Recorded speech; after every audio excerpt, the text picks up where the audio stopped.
Hey guys, today I'm going to do a short video to show you how to diagnose and repair a leaking air suspension, on this case on a 2011 Jeep Grand Cherokee with a quad-relief system.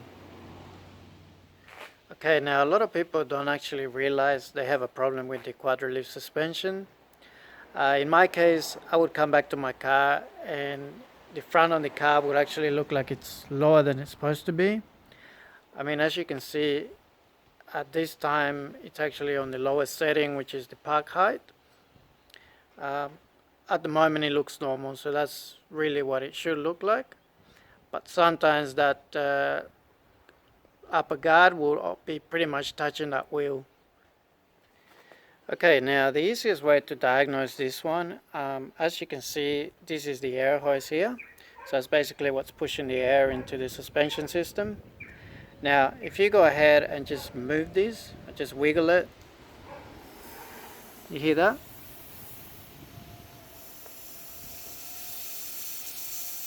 Listen to that. That's the air escaping. That doesn't sound good. That shouldn't really be happening. Okay, now I'm at the other side of the vehicle and let's check this one. Same thing, so that's the air hose there. Let's wiggle that. Look at that. As soon as I touch it, it pretty much starts sounding.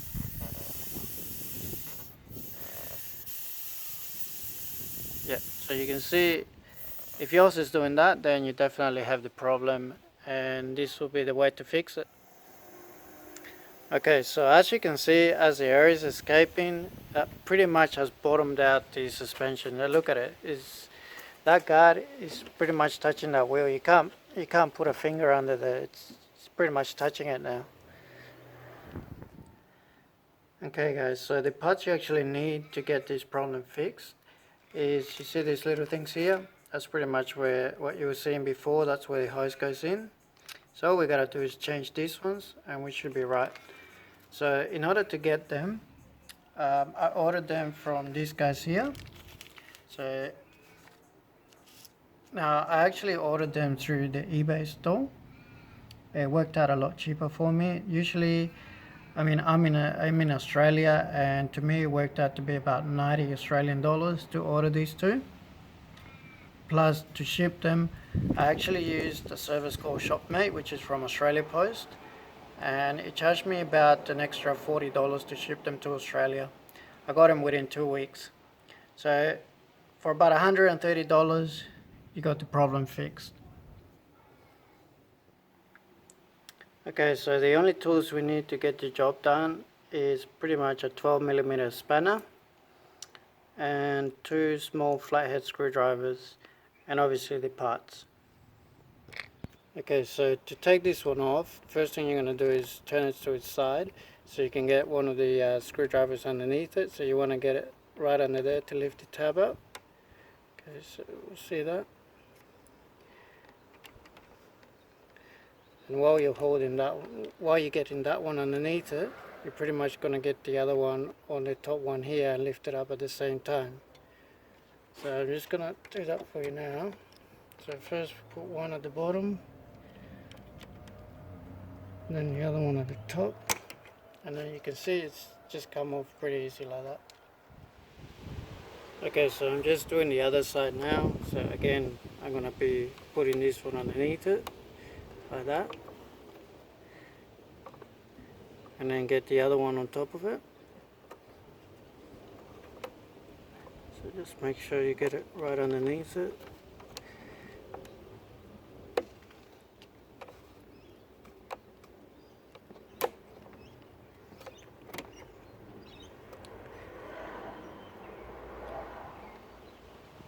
Yep, there you go.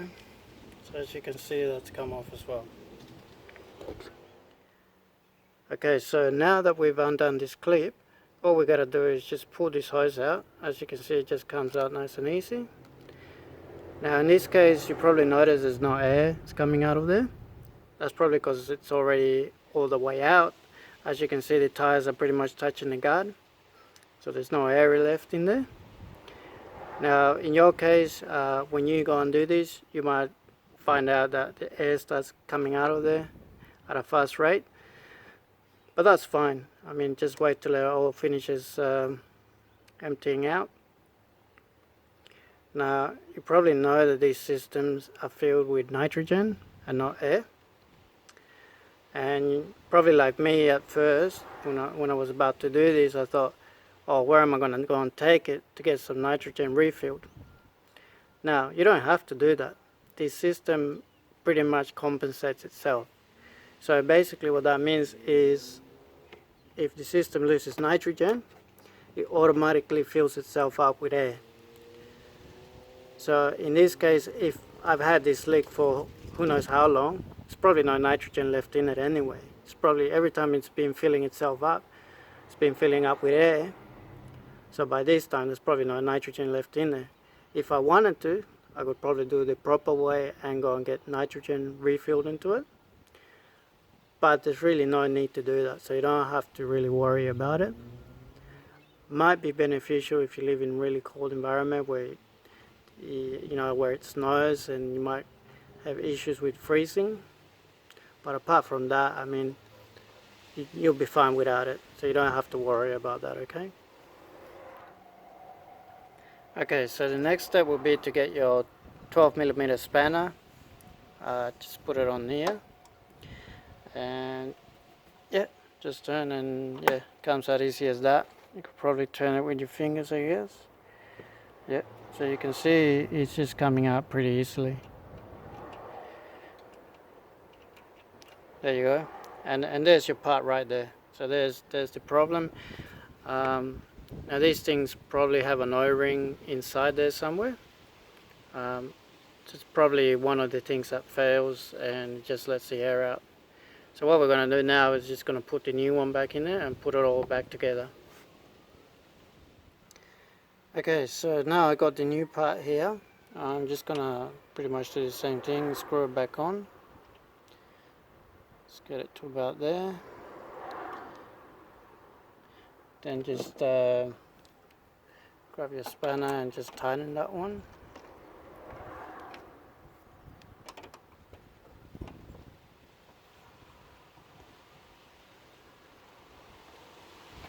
So that's pretty much nice and tight. Okay. So I'm just gonna get the old hose. I'm just gonna push it through there, and then now I'm using this same clip that came with it. Even though with the new one you actually get a new clip with it, but as you can see, it doesn't actually go through that. So in this case, I'm just gonna leave the old clip on there. It should be okay. There you go, and then that's pretty much done on that one. Okay, so now we're doing the other side, same thing. Now we pull that out, put your spanner on there, turn it. Actually, it wasn't even tight, so I'll take that out. Okay, so grab the new one back in there.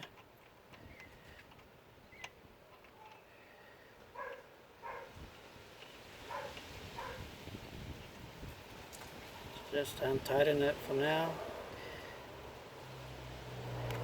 Just do it with your hand. And then just grab your spanner and just give it a tightening with the spanner.